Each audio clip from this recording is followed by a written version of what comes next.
Bismillahirrahmanirrahim.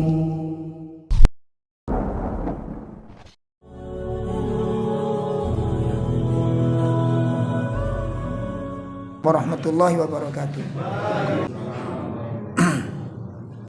Asyhadu an la ilaha illallah wahdahu la syarikalah wa asyhadu anna Muhammadan abduhu wa rasuluh. Ya ayyuhalladzina amanu taqullaha haqqa tuqatih wa la tamutunna illa wa antum muslimun. Ya ayyuhalladzina amanu taqullaha wa qulu qawlan sadida yuslih lakum a'malakum wa yaghfir lakum dunubakum wa man yuti'illaha wa rasulahu faqad faza fawzan 'azima.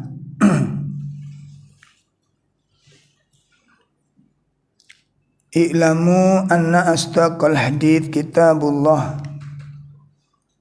wa khairal hadyi hadiyu Muhammadin sallallahu alaihi wasallam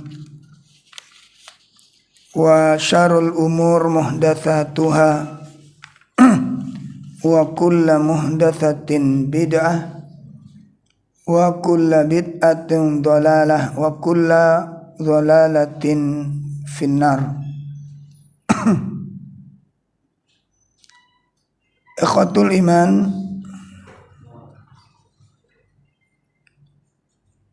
bapak-bapak, ibu-ibu majelis taklim yang semoga dimuliakan Allah Subhanahu wa taala.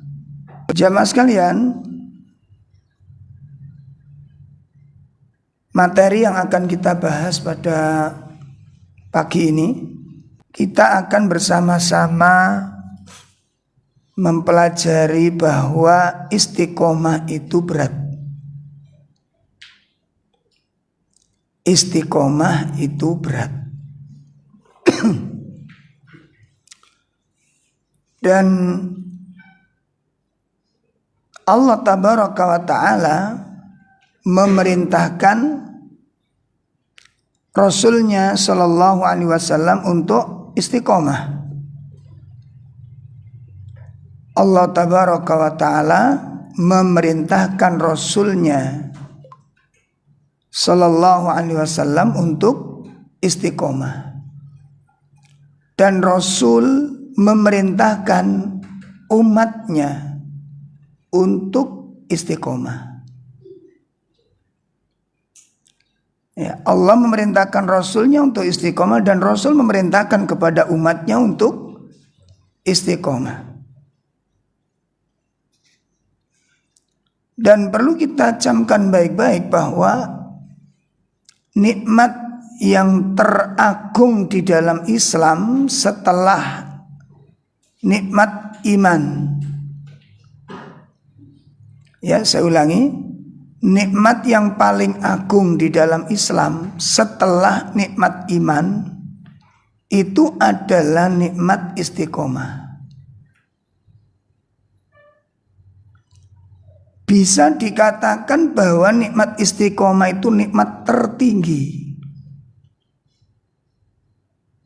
setelah nikmat Islam, setelah nikmat iman, setelah nikmat hidayah.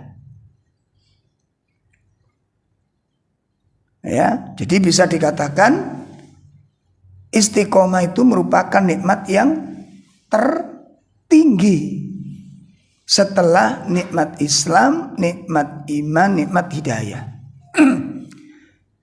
Kenapa demikian? Apa artinya orang dapat nikmat Islam namun gak istiqomah? Ada gak umat Islam terputus di tengah jalan? Hah? Ada. Apa artinya nikmat iman kalau kemudian gak istiqomah? Ada nggak orang beriman kemudian terputus di tengah jalan? Hah? Ada. Apa artinya dapat hidayah kalau nggak istiqomah? Lo apa bisa, Ustaz? Orang setelah dapat hidayah kemudian hidayahnya hilang, bisa apa enggak? Hah? Awas. Orang yang memahami tidak bisa hilang itu orang ceroboh. Ya. Jadi kalau saya sudah dapat hidayah, alhamdulillah Ustaz, sudah kenal sunnah bertahun-tahun, kemarin berpuluh-puluh tahun dalam kegelapan, sekarang sudah kenal sunnah, jangan merasa aman. Apa ini bisa hilang? Hah? Bisa. Siapa yang jamin?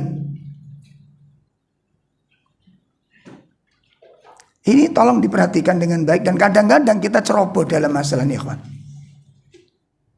Saya ulangi, kita ceroboh dalam masalah ini. Mana bukti kalau hidayah, orang yang sudah dapat hidayah meyakini tentang suatu itu kebenaran kemudian lepas, putus di tengah jalan, terputus dari istiqomah? Mana dalilnya? Di doa surat Al-Imran ayat 8 kalau bisa gak merapat Pak ya ke depan. Nah, engkau cek gak usrek kuno. Nah, sakjane ya wis ngerti jane. Nek aturane ngaji ku nyedak ngono kuwi. Cuma nek gak ditegur iku ora penak ngono. Jadi kalau boleh dibilang jenengan itu termasuk santri ndablek. Nah, setiap pengajian melakukan pelanggaran ngono ya. Gak dieling-eling katanya. Nah, ya, jadi ayat yang menunjukkan bahwa orang yang sudah dapat hidayah itu belum aman dan tidak boleh merasa aman. Dia harus khawatir dengan nasib imannya itu. Orang yang tidak khawatir tentang nasib imannya itu kejahilan. Nah, merasa aman, jangan.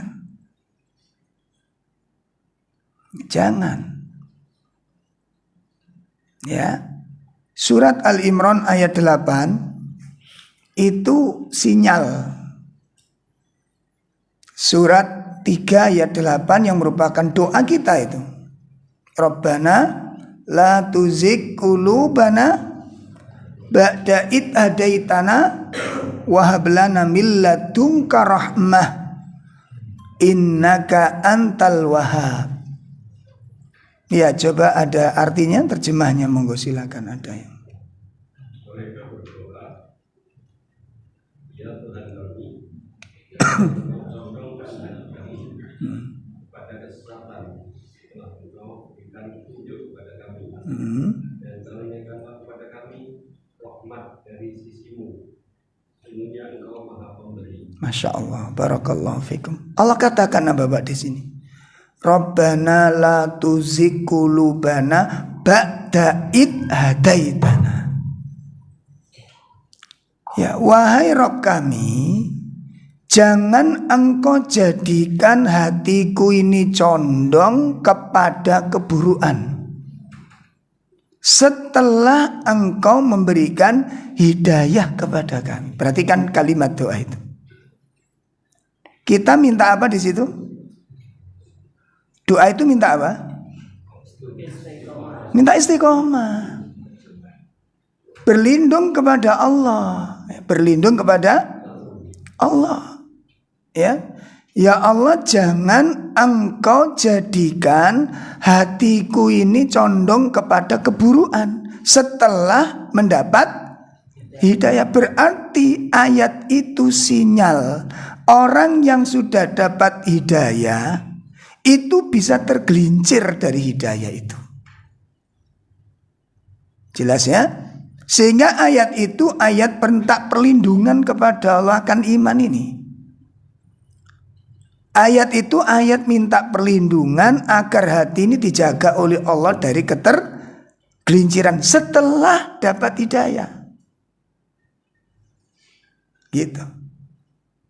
Nah, oleh karena itu jamaah sekalian, untuk bertahan menjadi orang-orang yang taat, orang-orang yang ikhlas, orang-orang yang sabar, itu berat. Jelas ya? Istiqomah itu berat, Pak. Nah, oleh karena itu pagi ini kita akan bahas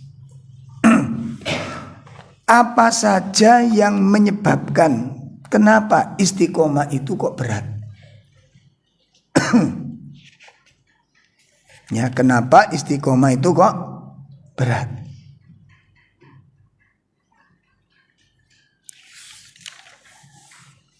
Sebelum saya lanjutkan, saya kepingin nanya dulu, istiqomah niku napa ta, Pak?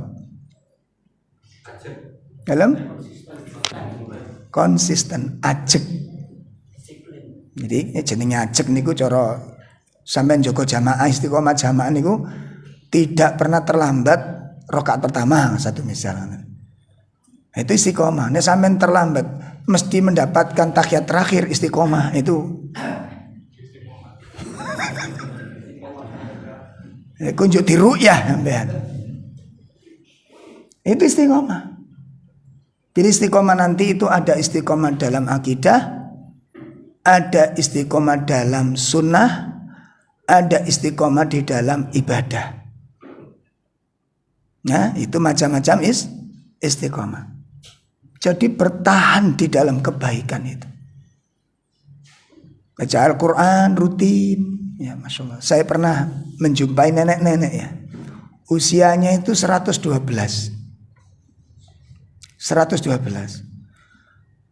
Kedua matanya masih tajam, Mbak. Berarti baca Quran itu belum pakai kacamata. 112. Dan ngomong itu lancar. Cuma pelan memang. Daya ingatnya luar biasa. Rumahnya di Kediri sana, dekat dengan kantor saya waktu di yayasan.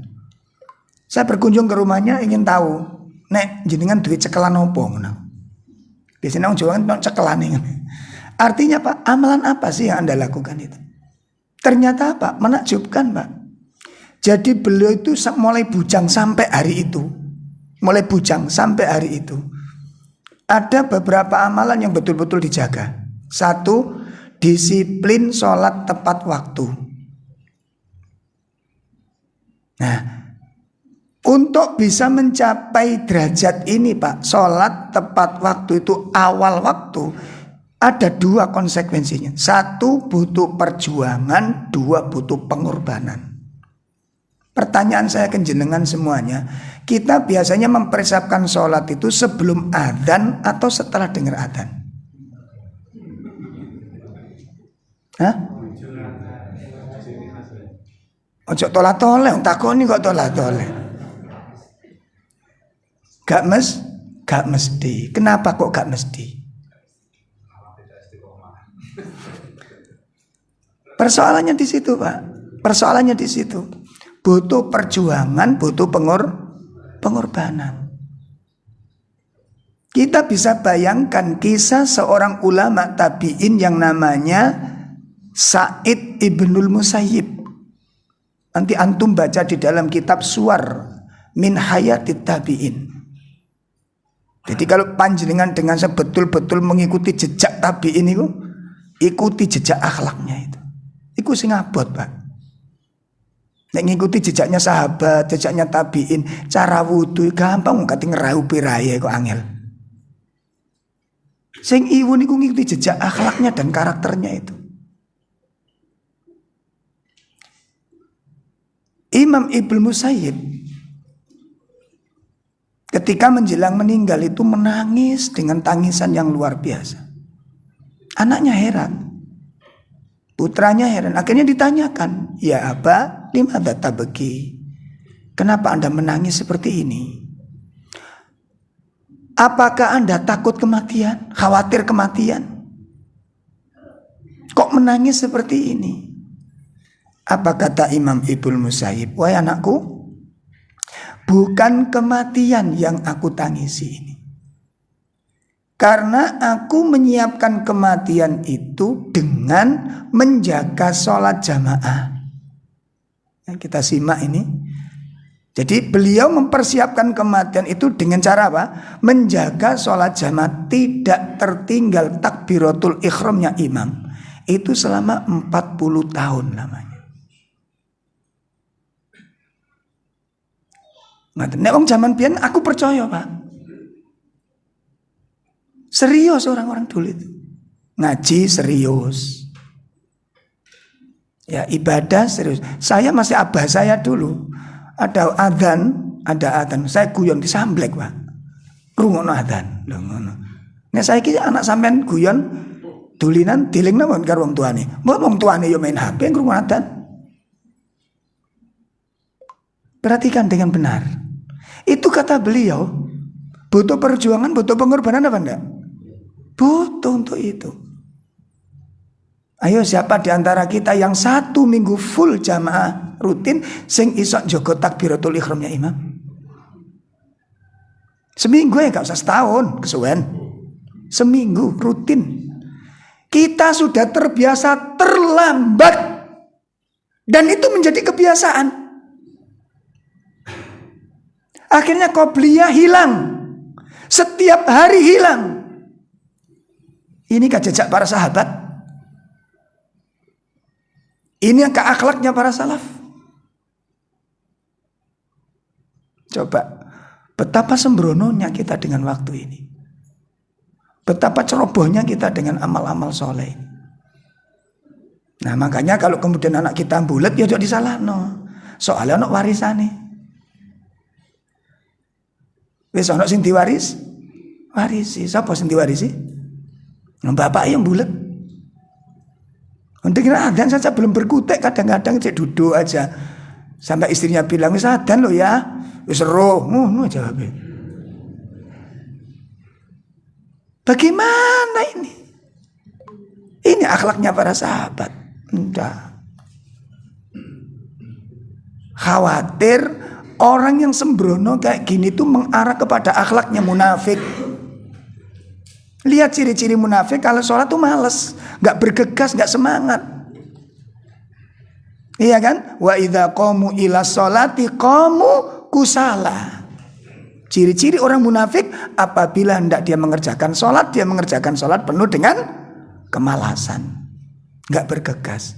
Saya sendiri ngomong begini belajar Pak saya. Anak-anak saya pelajari.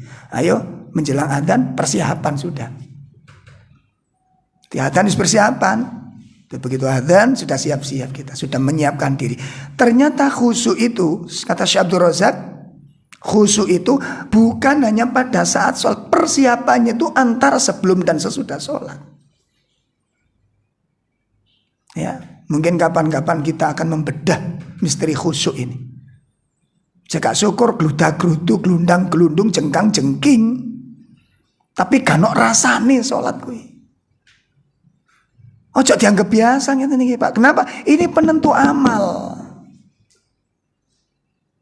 Ya, ini penentu pun amal. Jadi kita belajar ke sana. Jadi istiqomah itu adalah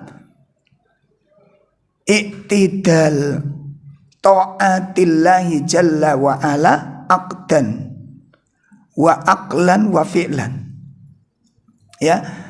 Iktidal, tegak lurus di dalam ketaatan kepada Allah Subhanahu wa taala, baik masalah akidah, qaulan, baik ucapan maupun perbuatan. Wadama ala dzalik, dan dia tekun seperti itu hatta tuwaffana, sampai dia diwafatkan oleh Allah Subhanahu wa taala. Masya Allah. Itu yang dikatakan istiqomah, tegak lurus masalah akidahnya, ucapannya, gak mincela-mincele. Kemudian perbuatannya. Ya. Jadi akidahnya, ucapannya, perbuatannya. Wadama ala dari, dan tetap dia seperti itu. Ya. Sampai dia diwafatkan oleh Allah Subhanahu wa taala. Nah, itu yang namanya istiqomah. Bon. Nah, sekarang yang menjadikan sebab istiqomah itu berat itu apa saja? Pertama, karena sifatul qalb, karena sifatnya hati. Ya, yang menjadikan istiqomah itu berat karena karakteristik hati kita itu tidak menetap.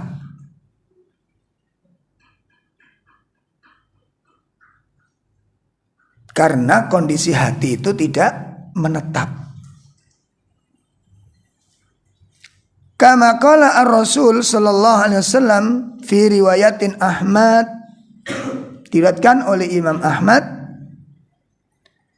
ya, innamal qalba, sesungguhnya yang namanya qalb itu litaqallubihi, karena sifatnya yang berbolak-balik.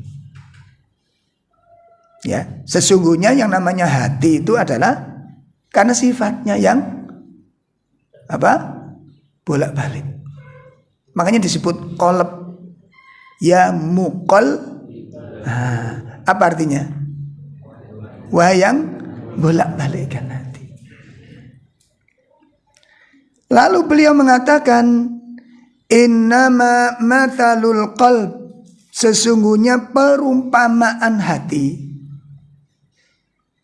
perumpamaan hati, kama tali ar-rissah, seperti daun. Kata Nabi, sifatnya hati itu seperti apa? Daun.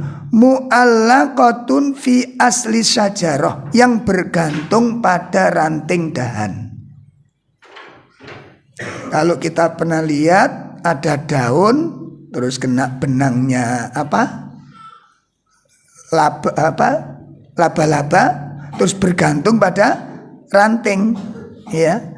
Yuqallibu harih, lalu angin datang mengembusnya itu memutar-mutarkan dhahron li batnihi, antara zahirnya dan perutnya, artinya molak-malik antar tengkurap dan melumah, antara muter sana muter sini. Itu ketika ada daun kena angin, apa yang terjadi pada daun ini? Muter, Pak. Muter-muter. Itu kondisi hati kita itu seperti itu. Ya, yang menyimpulkan bahwa hati manusia itu nggak menetap. Itu yang menjadikan kenapa istiqomah itu sulit.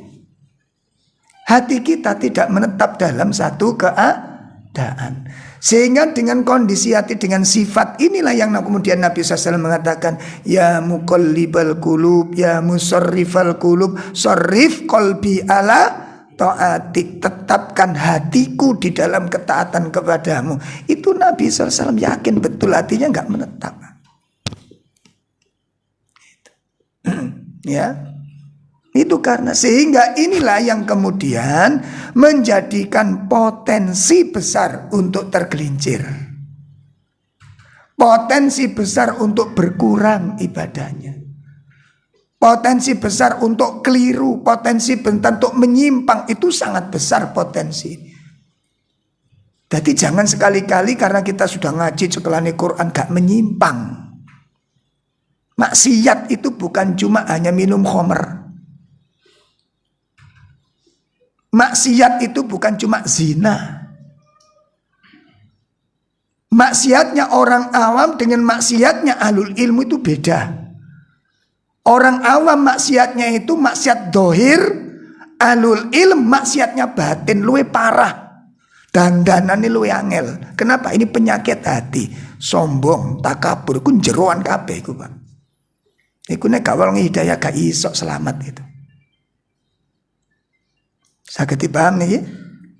Nah, ini yang pertama kenapa istiqomah itu berat karena apa?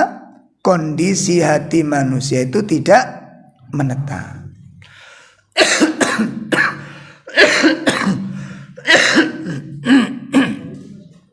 Pun, itu yang pertama. Yang kedua apa yang menyebabkan istiqomah itu berat? Apa yang menyebabkan istiqomah itu berat? Yang kedua adalah karena kondisi iman. Ya, kondisi iman. Iman itu disebutkan oleh para ulama yazidu wa yanqus. Iman itu bisa bertambah dan iman itu bisa berkurang. Iman bisa bertambah dan iman bisa berkurang. Ya. Nah, kondisi iman ini yang turun naik ini juga punya potensi besar untuk tergelincir. Ketika berkurang, maka daya kekuatan untuk taat pun ikut surut, Pak. Seperti pengajian, menghadiri kajian itu kan kadang-kadang semangat gitu kan. Kadang-kadang blank. Sudah datang di sini loh, blank itu iso. Bisa apa enggak? Ya, blank itu bisa, Pak. Sholat malam, kadang Masya Allah jam 2 sudah mandi gitu. Jam 2 sudah mandi. Ya. Baca Quran juga demikian. Itu hati kita, itu manusiawi kita. Makanya kata Salim Id Al-Hilal, apa kata beliau? Yajibu ala kulli muslim, ya, salah satu di antara kewajiban bagi setiap muslim adalah an yuraqiba qalbahu. Kata Salim Id Al-Hilal di dalam kitab Bahjatun Nadhirin, beliau mengatakan yajibu ala kulli muslim an yuraqiba qalbahu. Wajib atas setiap muslim untuk ngawasi keadaan hatinya fi kulli waqt, di setiap waktu, wa fi kulli hal, dan di setiap keadaan. Dan itu salah satu kebiasaan para sahabat, selalu mengawasi apa? Kondisi hatinya. Kalimat yang disampaikan oleh Syekh Salim ini ketika beliau mensyarah hadisnya sahabat Handolah. Jadi sahabat Handolah ini juru tulisnya Rasulullah, Pak. Nah, juru tulis Nabi ini kira-kira ini sahabat dekat atau sahabat jauh dengan Nabi itu? Sahabat dekat. Nah, sahabat dekat. Sahabat dekatnya Rasulullah SAW. Nah, satu saat Abu Bakar itu datang menemuinya, ya, mengunjunginya dan bertanya, kaifa asbahta ya Handolah, bagaimana kabarmu pagi ini Handolah? Ditanya begitu, jawabnya Handolah apa? Nafaqo Handolah ya Abu Bakar, pagi ini Handolah sudah jatuh jadi munafik. Masya Allah. Pak, pernah nggak kita rumongso dadi munafik? Mohon doanya ikhwan, pagi ini aku kayak dadi munafik pagi ini. Ya Allah, ini sahabat Handolah, Pak. Makanya begitu ditanya dia jawab, saya telah jadi munafik, itu Abu Bakar kaget.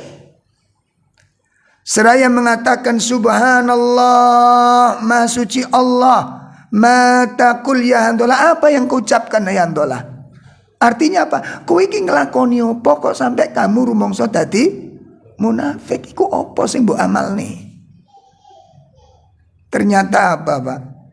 Diceritakan oleh Handolah. Ketika saya duduk di majelisnya Nabi, Dan Nabi mengajarkan kepada kami, wa dzakirna al-jannah wan nar. Lalu Nabi menceritakan kepada majelis ini tentang surga, tentang neraka. Ka'anna ra'yal ain. Surga dan neraka itu seakan-akan ada di depan mata saya. Jadi ketika kami duduk di majelisnya Nabi, dan Nabi menceritakan tentang surga dan neraka, seakan-akan surga dan neraka itu ada di depan mata saya. Artinya apa? Waktu itu iman itu begitu sangat kuat. Walakin indama as'afasna. Akan tetapi ketika kami pulang bergaul dengan istri, wa auladana, bergaul dengan anak-anak, kemudian bergaul bertemu dengan permasalahan-permasalahan rumah tangga, surga dan neraka itu hilang dari ingatanku.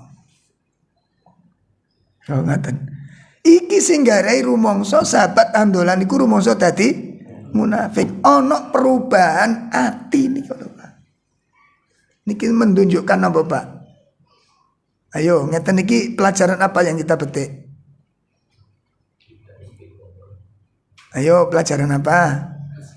Sangat hati-hatinya sahabat di dalam mengawasi hatinya. Ngeten lho. Dadi sampean niku diikuti, gerak atine niku diperhatikan, Pak. Aku pas ngaji rasanya hatiku ngene, pas di omah kok iki gak masalah. Tak akhirnya dia menjatuhkan diri dalam kemunafikan. Dia mengatakan, dia menghukumi dirinya sudah menjadi munafik. Kenapa hati ini tetap gak jejek iku mau? Itu kata Hamdalah, saya sudah jadi munafik gara-gara itu tadi. Bukan karena gak sholat, bukan karena hari ini gak baca Quran. Kadang-kadang kita sampai 3 hari 3 malam gak baca Quran lo, yo aman-aman wae yo. Halo? Yo gak rumangsa berkurang, yo gak kelangan, yo gak sumpek ngono kuwi. Piye ngene iki piye? Allah. Buruk sekali gitu loh. Ya. Nah, kemudian apa, Pak? Kata Abu Bakar, aku yang ngono. Kata Abu Bakar apa? Saya juga demikian. Akhirnya mereka berdua datang menemui Nabi untuk mendapatkan sebuah nasihat. Apa yang harus kami lakukan? Ya Rasulullah, kami terjatuh dalam kemunafikan. Maka Nabi mengatakan, hai Hamdalah, hai Abu Bakar, ya, kalau kondisimu itu nggak berubah, artinya waktu ngaji sama waktu di rumah ikut tetap imanmu nggak berubah sama sekali, malaikat akan turun menemuimu, akan menjabat tanganmu ketika kamu tidur maupun di tengah jalan, dijabat kamu tangannya. Artinya apa kata Nabi? As-sa'atu was-sa'ah, as-sa'atu was-sa'ah. Sesaat begini, sesaat begitu. Kenapa? Kita ini manusia, bukan malaikat. Nah, persoalan yang jadi pelajaran bagi kita itu adalah kesungguhan para sahabat di dalam mengawasi urusan hatinya yang gampang berubah ini tadi, Pak.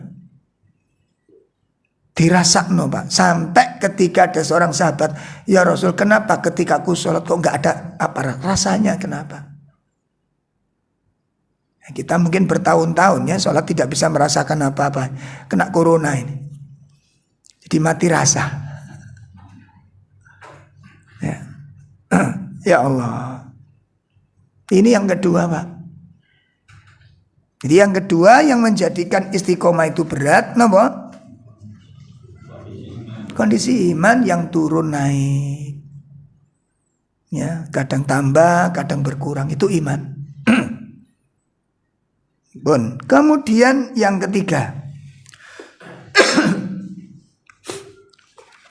saya ulangi lagi ya. Jadi yang kedua tadi karena ini bukan berarti kemudian kalau kita lemah dimaklumi mawon jenenge awak dhewe iku lemah imane, bukan begitu.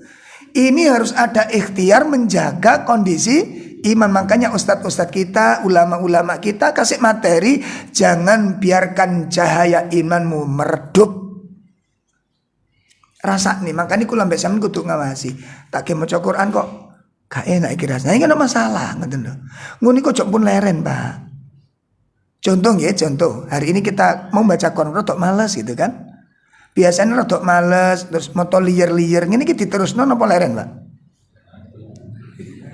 Enggak biasanya. Leren, kok lanjut tuh gayae sampean ya aku. Gak seneng aku ngono.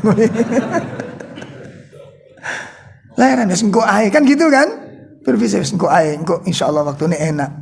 Iku akan hilang ayo ikhwan. Hilang sudah. Gak mungkin kita lakukan sudah. Lalu bagaimana para ulama? Pekson. Entah dapat setengah lemper, entah dapat cuma 5 baris, pekson. Artinya apa? Kamu ada jihad melawan. Setelah itu kamu berhenti dulu olahraga, bunda saya dikeplok itu piye? Sing liar-liar cek. Hilang. Apa minum sitrun? Kok sitrun? Mati ya. Apa bikin kopi apa gitu atau teh. Nanti dilanjut lagi dilawan. Itu Anda menunjukkan tidak putus asa. Kita lawan itu perjuangan. Ya. Bukan harus engko ae. Orang seperti ini akan terbiasa sifat seperti itu. Sampai titen ini gak percaya. Akhirnya setan gampang aja, menit dibalani mana kan ngono. Soalnya harus ngerti kelemahan. Lawan menunjukkan bahwa coba kalau kita ngantuk, wis meneh ngantuk ngono maneh. Betapa lemahnya kita nggak ada perlawanan sama sekali. Dan kita mengalah begitu saja dengan kondisi tanpa ada ikhtiar, tanpa ada usaha. Ya. Lalu dengan enaknya ketika ditanya, ya itu mungkin sudah takdir Mas. Ngono. Allah. Gimana ini? Bun ya, itu harus ada ijtihad, ada mujahadah, perlawanan dalam hati kita. Untuk menjaga jangan sampai cahaya iman itu meredup. Tentang tanda-tanda meredupnya iman sudah pernah dibahas apa belum? Tanda-tanda iman itu sudah meredup. Sudah pernah dibahas apa belum? Nah, itu kapan-kapan dibahas. Cek ngerti sinyal, oh iki imanku mulai lemah ini. Iki aku dono langkah gitu loh. Ada problem harus ada solusi. Ojo meneng, nggak bagus Pak. Ya, dirasakno berislam ini dirasakno. Ibadah-ibadah yang begitu banyak itu sing sudah bisa kita ambil tuh berapa, yang belum kita laksanakan tuh berapa. Ojo meneng ae nek gak iso berbuat iku. Lihat para sahabat yang tidak mampu sedekah, lihat para sahabat yang tertinggal sholat ketika jihad, lihat para sahabat ketika nggak bisa memberi orang fakir miskin, lihat para sahabat ketika kehilangan amal apa diam. Tanya kepada Nabi, apa yang harus saya lakukan? Orang sudah beramal, saya enggak, bagaimana gitu loh. Ojo meneng ae nek gak iso amal niku. Kita kehilangan banyak amal itu bukan karena kita enggak mampu. Saya paham nih? Bukan karena enggak mampu, bukan. Enggak ada kemauan untuk beramal, itu masalahnya. Jangan diam. Kehilangan amal jangan diam. Ikhtiar. Makanya sahabat-sahabat datang sambil bercucuran air mata itu. Sambil mengatakan, ya Rasulullah, dhahaba ahlu duthur bi ujurihim. Wahai Rasulullah, orang-orang kaya telah pergi dengan membawa pahala-pahala mereka. Yusallun kama nusalli, yasumun kama nasumu. Mereka sholat seperti kami sholat. Mereka berpuasa tapi sama dengan kami berpuasa. Wa yatasaddaquna bi fuduli amwalihim, dan mereka bisa bersedekah dengan harta-harta yang mereka miliki. Kami enggak bisa bersedekah. Berarti pahala milik mereka ya Rasul. Bagaimana dengan kami? Gak diem para sahabat. Sakitipun paham ini. Bergerak mereka ini. Ini betul-betul sifat-sifat perindu surga, pencari surga itu begitu. Gak meneng kehilangan amal nih. Kehilangan satu amal, cari amal yang lain untuk bisa menandingi amal yang hilang itu. Ya jangan diam. Ada mujahadah, ada perjuangan di sana. Ya. Itu sifatnya para sahabat. Betul-betul perindu surga, betul-betul perindu, khawatir kalau kehilangan amal ini. Makanya Nabi kasih solusi. Apa kamu ingin dapatkan? Allah sudah menjadikan kebaikan-kebaikan setiap manusia. Kalau begitu ajarkan kepada kami sehingga kami bisa menyaingi mereka. Jika ketinggalan. Akhirnya Nabi mengajarkan bacalah tasbih 33 kali. Setiap habis selesai sholat. Bacalah tahmid 33 kali. Takbir 33 kali. Hitungan kena-kena Pak. Subhanallah, subhanallah ngono. Ping 33. Ojo hitungane ping 33, mocone ping 3. Ngerti maksudnya? Tak delok kocong-kocong niku sering. Kok cepet banget. Ternyata hitungane Pak sing ping 33, mocone ping 3 ngono. Lang coba subhanallah, subhanallah, subhanallah, subhanallah. Iki wis oleh 30, iki oleh loro ngono lho. Ngerti arah pembicaraan saya?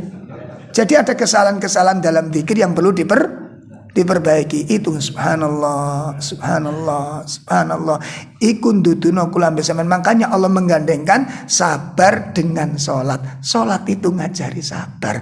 Zikirmu iku wis ketok nek sampean niku gak sabaran. Cara zikirmu iku wis mengungkapkan kamu gak sabar gitu loh. Nek sabar itu kena-kena. Subhanallah, subhanallah. Kula mbek sampean biasa ya Allah. Subhanallah, subhanallah ngene.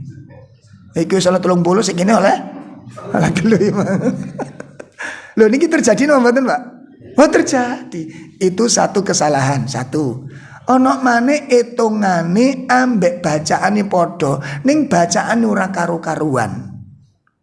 Subhanallah, subhan, tapi banter, Pak. Akhirnya duduk subhanallah, sumblo. Prakteknya coba Mas, prakteknya Mas.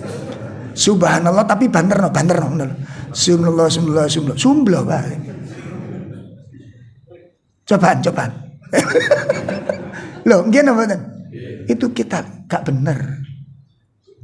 Anda tidak memuji Allah. Anda itu sedang bertasbih. Kita sedang bertasbih ayo ikhwah. Kita sedang memuji Allah.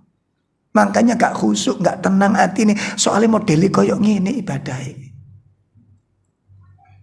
Ini mah kesalahan yang kedua. Alhamdulillah ya alhamdulillah, alhamdulillah, alhamdulillah. Coba banter no. Delan-delan lo ya delan-delan. Oh, pon delan-delan. Ayo, ngene iki beradab napa mboten? Enggak beradab. Zikir apa bukan? Bukan. Ngene iki ngendale lho Pak wong sing ngeyel-ngeyel. Innamal a'malu binniyat. Lho. Wes untumu ae ngono aku. Oh iso iki lho innamal a'malu binniyat. Mendenge kok yang innamal a'malu binniyat. Ini kesalahan yang kedua. Kesalahan yang ketiga Bapak. Ketika zikir sambil buka HP. Astaghfirullahalladzi la ilaha illa huwal hayyul qayyum wa atubu ilaihi. Ada apa enggak? Habis assalamualaikum, salam, HP dikeluarkan. Kayaknya banyak WA tadi waktu sholat itu. Sambil istighfar, sambil bukai WA dari mana saja. Konsentrasinya pecah. Waktu zikir kayak begitu itu yang Anda rasakan zikirnya atau HP-nya? Dengarkan, su'ul adab. Buruknya adabmu kepada Allah Ta'ala. Bagaimana kita berzikir kepada Allah gak ngereken sama Allah. Dah dirubah, modelnya dirubah, ditandani. Sampun, itu yang kedua. Yang ketiga yang menyebabkan istiqomah itu berat. Kenapa? Karena kelemahan jiwa manusia. Lemahnya keinginan, lemahnya kemauan. Dhaful azimah. Lemahnya kemauan. Dan memang salah satu tabiat dasar manusia itu diciptakan dalam keadaan lemah. Nah, salah satu tabiat dasar manusia itu diciptakan dalam keadaan lemah. Allah katakan di surat 4 ayat 28 ya.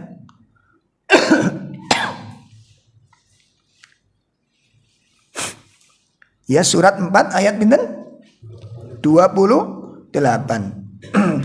Yuridullahu ayyukhaffifa ankum wa khuliqal insanu dha'ifa. Ya. Ya, mohon terjemahanipun. Allah hendak memberikan keringanan kepadamu karena manusia diciptakan dengan sifat lemah. Nah, wa khuliqal insanu dha'ifa. Qala Ibnu Abbas fi hadhil ayah. Ya. Kata sahabat Ibnu Abbas, beliau berkata, yang dimaksud ayat ini adalah ai la yasbir anin nisa. Nah. La yasbir anin nisa, tidak bersabar terhadap wanita. Maksudnya tidak bersabar itu apa? Wong lanangku gampang terkecoh dengan seorang wanita. Lemah di sini, Pak. Ya, laki-laki lemah ketika berhadapan dengan fitnah yang berupa wanita. Lemah. Ya, engko mbak sampean sakniki saged pas kumpul-kumpul ana wedok liwat gak noleh, saged kumpul wong akeh. Nek ijen. Jujur. Gak ana uang, gak ana kanca ngaji. Kadang-kadang HP saja sembunyi-sembunyi kita ngelihat kok. Karena sing wedok gak tahu brai. Cari studi banding. Hak saja, hak. Dan kita jujur aja lah. Jadi kadang-kadang kita kurang jujur dalam hal ini. Ya. Jadi antara ketika kita berada di tengah-tengah keramaian dan ketika sendiri itu belum tentu sama karakter kita itu. Gimana? Kadang-kadang pas sendirian nyetel dangdut, istri datang langsung tilawah. Ustadz Safik, Masya Allah. Mari dangdut itu, Pak. Istri datang, Assalamualaikum, langsung Ustadz Safik, jamaah. Langsung. Bisa terjadi apa enggak? Nah, mulai ketok-ketok. Lo gak sastu, Pak. Ini beda. Istiqomah itu di situ, istiqomah itu. Baik ketika dia di tengah keramaian maupun ketika sendiri, gak berubah keimanan itu. Masya Allah. Ya. Bon, ini kata sahabat Ibnu Abbas. Lalu disebutkan oleh Imam Ibnu Qayyim. Yang dimaksud dhaif di sini, manusia lemah itu yang pertama adalah fa innahu dhaful jism, lemah badannya. Manusia itu lemah dan punya kekuatan yang sangat terbatas. Yang kedua dhaiful quwwah, lemahnya kekuatan dari segala sisi. Lemah manusia. Kemudian dhaiful iradah, lemahnya kemauan dan kemampuan. Lemahnya kemauan dan lemahnya kemampuan. Lemah manusia. Dhaiful ilm, lemahnya ilmu. Dhaifus sabr, lemahnya kesabaran.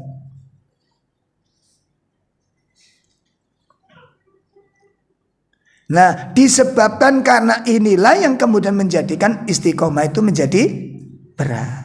Manusia itu dalam keadaan lemah. Dan yang paling mendasar yang menjadikan istiqomah itu sulit adalah lemahnya kemauan. Dhaful azimah. Itu yang paling mendasar. Lemahnya kemauan, lemahnya tekad. Seperti ngapunten, hari ini tidak bisa baca Quran itu bukan karena sibuk, bisa jadi kemauannya yang gak ada. Hari ini tidak bisa sholat qobliyah, hari ini kehilangan sholat ba'diyah. Itu bukan karena sibuk, tapi karena lemahnya kemauan. Kita jarang ziarah ke rumah-rumah teman kita, ziarah ke orang tua. Itu bukan karena sibuk, tapi lemahnya kemauan. Itu yang menjadikan kenapa istiqomah itu berat. Yang keempat, ya,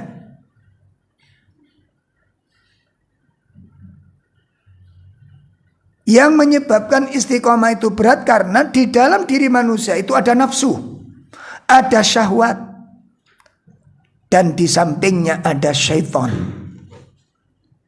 Ada nafsu, ada syahwat, dan di sampingnya ada syaitan. Itu yang menjadikan beratnya istiqomah. Kenapa? Nafsu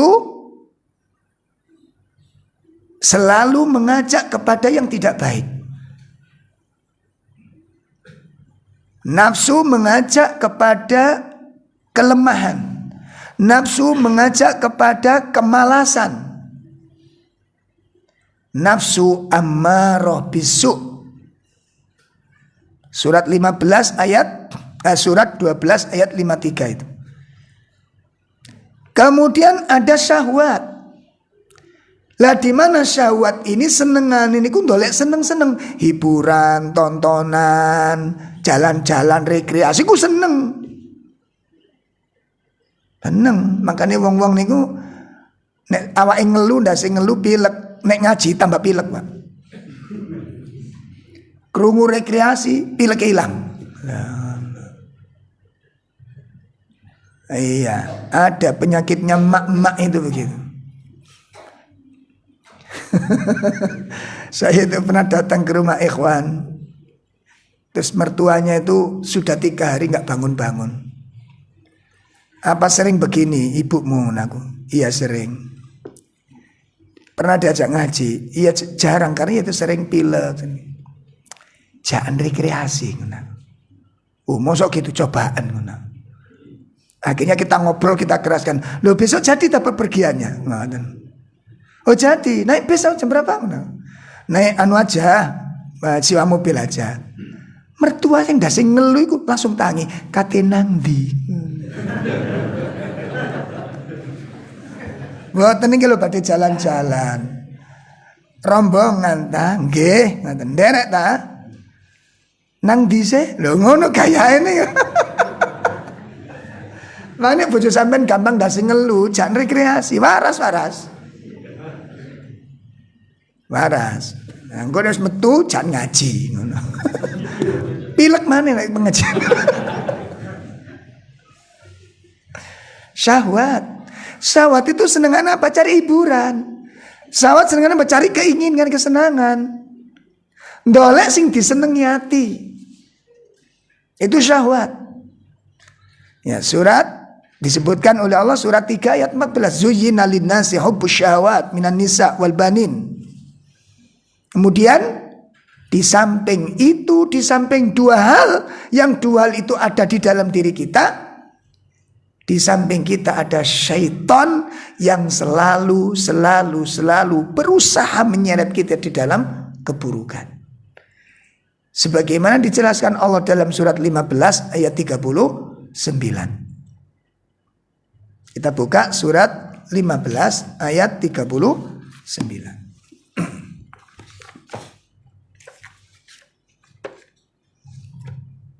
Ya langsung monggo. Ia Iblis berkata, Tuhanku, oleh karena engkau telah memutuskan bahwa aku sesat, aku pasti akan jadikan kejahatan terasa indah bagi mereka di bumi. Insyaallah. Dan aku akan menyesatkan mereka semuanya.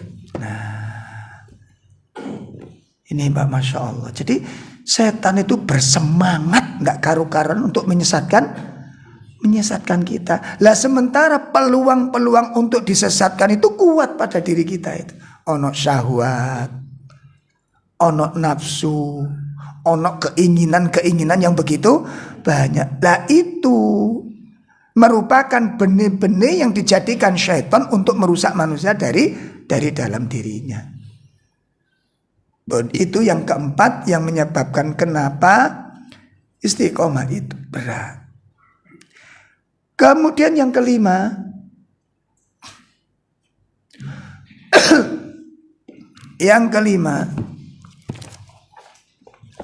yang menyebabkan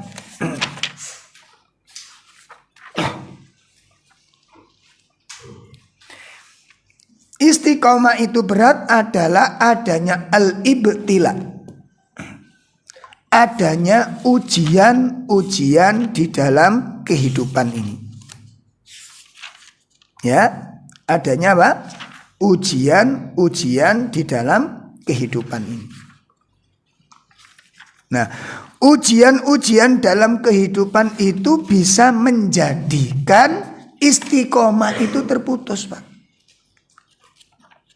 Lah ujian-ujian yang diberikan Allah kepada manusia itu ada dua keadaan. Yang pertama, ada kalanya manusia itu diuji oleh Allah dengan kenikmatan,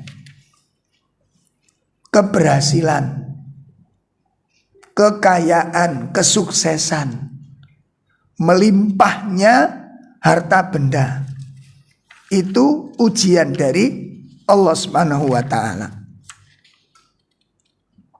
Itu ujian dari Allah Subhanahu wa taala. Ya. Itu yang pertama. Allah uji dengan apa? Kenikmatan. Allah uji dengan kekayaan. Ya, Allah uji dengan kekayaan, Allah uji dengan keberhasilan. Makanya Nabi Sulaiman alaihissalatu wassalam menempatkan ya, kenikmatan itu bagian dari ujian. Kenikmatan itu bagian dari ujian. Ini yang pertama.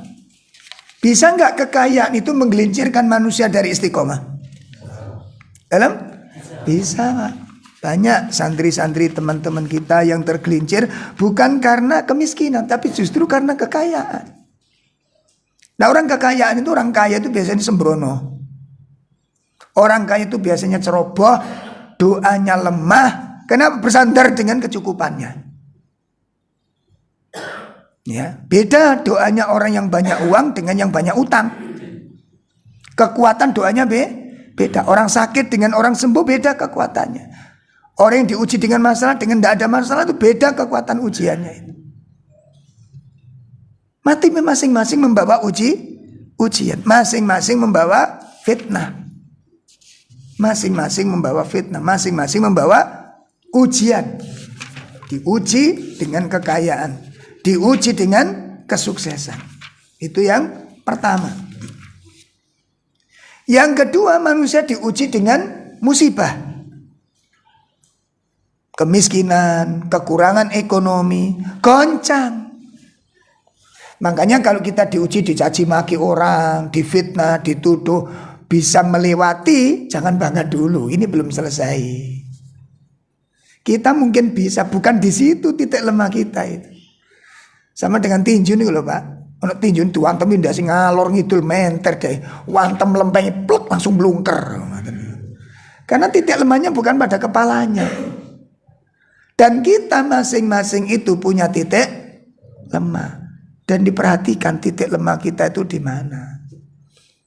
Kadang-kadang kita no problem dengan pujian, dengan cacian itu bukan itu ujian. Saya nggak butuh ujian, saya nggak butuh cemoohan, nggak takut dengan cemoohan, nggak takut dengan ancaman. Bukan di situ ujian kita. Ya. Makanya kalau kita diuji dengan fitnah, tuduhan, celaan, cacian, kok bisa bertahan, itu belum selesai. Makanya nggak usah bangga dulu.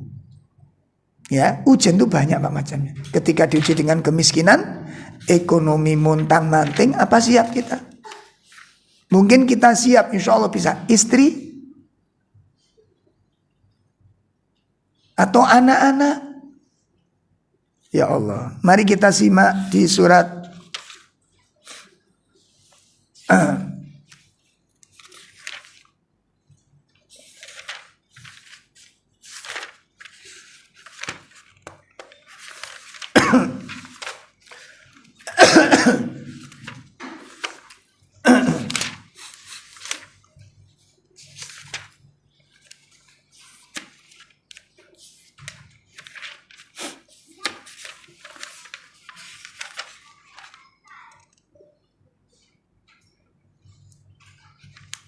Allah Subhanahu wa taala menyatakan waja'al wa nabluukum bisyarri wal khair fitnah. Ya, kami uji kamu dengan keberhasilan, kami uji kamu dengan kemiskinan. Surat Al-Anbiya ayat 35. Surat Al-Anbiya ayat 35. Kullu nafsin dha'iqatul maut wa nabluukum bisyarri wal khairi fitnatan. Ya. Setiap yang bernyawa akan merasakan mati. Kami akan menguji kamu dengan keburukan dan kebaikan sebagai cobaan. Dan kamu akan dikembalikan kepada kami. Ya Allah, ini kami uji, nggak pernah berhenti ujian ini, Pak. Lah, di balik ujian-ujian itu yang kadang-kadang kita sedih, putus asa, kehilangan keseimbangan, kehilangan semangat. Itu bisa terjadi yang kemudian dengan kesedihan yang melampaui batas, dengan kekhawatiran yang melampaui batas, itu yang kemudian menghilangkan apa? Istiqomah dari hati kita ini. Pun itu yang kelima. Itu yang kelima. Hal ini sebagaimana pula disebutkan dalam sebuah hadis yang diriwayatkan oleh Imam At-Tirmidzi. Qala Rasulullah SAW, ma yazalul bala bil mu'min wal mu'minatin. Ujian itu tidak pernah berhenti. Cobaan itu tidak pernah berhenti, akan datang kepada orang mukmin laki-laki maupun perempuan. Apa saja ujian itu? Satu, fi nafsihi, ujian dari dalam dirinya sendiri. Wa walidihi, bisa melalui anak-anaknya. Diuji oleh Allah dengan anak-anaknya. Ya Allah, ngaten Pak. Wa malihi, dan bisa diuji dengan hartanya. Itu ujian, Pak. Ya, ujian, Masya Allah. Nah, sehingga ini yang kemudian dialami oleh setiap kaum, tidak pernah berhenti dari ujian itu. Nah, maka ujian, baik itu berupa kenikmatan, kesuksesan maupun musibah, ini sama-sama punya potensi untuk menggelincirkan orang dari istiqomah. Maka kita berharap kepada Allah Ta'ala, mudah-mudahan kita diberi kekuatan hati oleh Allah, agar kita bisa melampaui dan melewati ujian-ujian tersebut. Yang terakhir, yang menjadi sebab kenapa istiqomah itu berat, karena ikhlas itu berat. Ikhlas itu sulit. Ya. Apa yang menyebabkan ikhlas itu kok berat dan sulit? Dan ini ibadah yang terberat di dalam Islam itu. Sebagaimana dikatakan oleh Imam Al-Hasan Al-Basri ketika beliau ditanya, ya Imam, ibadah dalam Islam yang paling berat itu apa? Ikhlas. Ikhlas. Berat, Pak. Nggih, saestu berat. Ya, nanti nek pas ngaji itu mboten ketok Pak. Nek pas ana ujian baru kelihatan. Ya, mengadakan kajian, membangun yayasan, membangun lembaga, nanti ana gesekan-gesekan, ana perubahan pengurus, wong penting-penting pentol-pentol digeser. Iku kok iso muni Pak, muncrat-muncrat niku mangke. Iso muntah-muntah barang. Dan itu yang menakjubkan apa? Jebolnya nanti itu bisa 10 tahun yang akan datang. Setelah kita bertahan selama 10 tahun sebelumnya, jebolnya 10 tahun yang akan datang. Itu bisa dengan apa? Mengungkit-ungkit. Oh, ngaten. Maka kita berlindung kepada Allah. Imam Ibnu Qudamah menyebutkan, yang menyebabkan ikhlas itu berat itu ada 3. Kenapa ikhlas itu berat? Pertama, madahul hub. Karena pada umumnya orang itu cinta dengan pujian. Itu singgare ikhlas niku abot. Kenapa? Satu, madahul hub. Karena pada umumnya orang itu senang dengan pujian. Rata-rata kita itu dipuji apa? Seneng. Ya, jarang mbak orang dipuji marah itu jarang. Ketika disambung, Masya Allah mbak, jenengan kok tambah cantik, jaga mulutmu ya. Aku ndak suka dipuji. Kok jarang sing bedok ngono kuwi. Malah ada nenek-nenek pak. Jadi makanya pujian itu besar pengaruhnya pak, saestu. Walaupun pujian itu dengan tidak benar loh, seneng wong niku. Ada nenek-nenek usia 70 tahun ikut kajian ini. Saya guyoni, jenengan berapa umurnya nek? 70 tahun. Masa ndak percaya? Kok tambah cantik? Ustadz bisa aja jaringan. Padahal aku bejo. Nek sopo sing aran sampean tambah cantik, aku lo guyon. Tapi orang merasa apa? Seneng lengan. Di bejo niku lho seneng. Makanya pujian dengan uang itu kekuatannya lebih kuat pujian. Ya, nanti kayak uang palsu nggak suka dia, tapi kalau dikasih pujian palsu seneng dia. Gitu. Itu yang pertama yang menyebabkan kenapa ikhlas itu sulit berat, karena pada umumnya orang senang dengan pujian. Itu kata Imam Ibnu Qudamah. Yang kedua yang menyebabkan ikhlas itu berat adalah al-karahiyatul laum, benci dengan celaan, benci dengan cemoohan. Nah itu nanti zuhud, bicara zuhud orang kalau sudah punya sifat zuhud wis gak ngereken pujian ambek celaan. Celaan dengan pujian baginya itu wis podo ae. Nah, untuk bisa sampai derajat ke sini itu butuh belajar terus Pak kita. Ya, karena umumnya ini Pak, umumnya kita ini. Ya, umumnya kita di sini. Ya. Ya, terputus istiqomah. Terputus istiqomah. Ada ibu-ibu punya kebiasaan Pak. Bagus sebenarnya Masya Allah. Cuma kadang-kadang jenenge lambene wong akeh ya. Jadi ibu-ibu iki punya kebiasaan bikin kue kecil-kecil dibagi Pak, gratis Pak. Kadang pepes tongkol, pepes pete, pepes tahu, gerinting, rutin ngoten niku. Lah ngoten niku satu saat ana wong sing digawe diambu. Iki kok ngene ambune, sakjane kudu digawe ngene, mangkrak Pak gregeten akhirnya. Besoknya wis gak nggawa brengkesan maneh wis. Kula takoni lho Bude, kok mboten bagi-bagi brengkesan? Gak telek-telekan ta jarene. Wong kene gaene sampai jam 3 brengkes lambene wong-wong engkon nek lambe. Anjene lambene wong akeh ku selerae macem-macem. Ngoten. Makane nek ngethuki wong panganan, nggih apik pas tamu nang Mas sampean, sampean ngerti wong-wong ngecemes. Nek sampean kei panganan tukno bothekane pisan, ngono lho. Engko jare sing kasinen ki lho banyu putihne tambahno, ngono lho. Kurang asin iki uyahe lho ngono sekarang muncalno tok ngono ae. Kula mbek sampean duwe tamu ngecemes.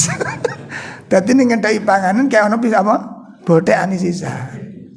Nek kurang kongkon Joko bumbune. Lanjene lambene wong niku beda. Lah nek kula mbek saya menuruti lambene wong gak masak-masak, Bu. Jare lambene iki nek aku senengan kurang asin ngene iki. Sing iki kelegen. Lah sing iki kanyepen ngono. Ya nuruti ngeten gak dadi wong kula mbek sampean.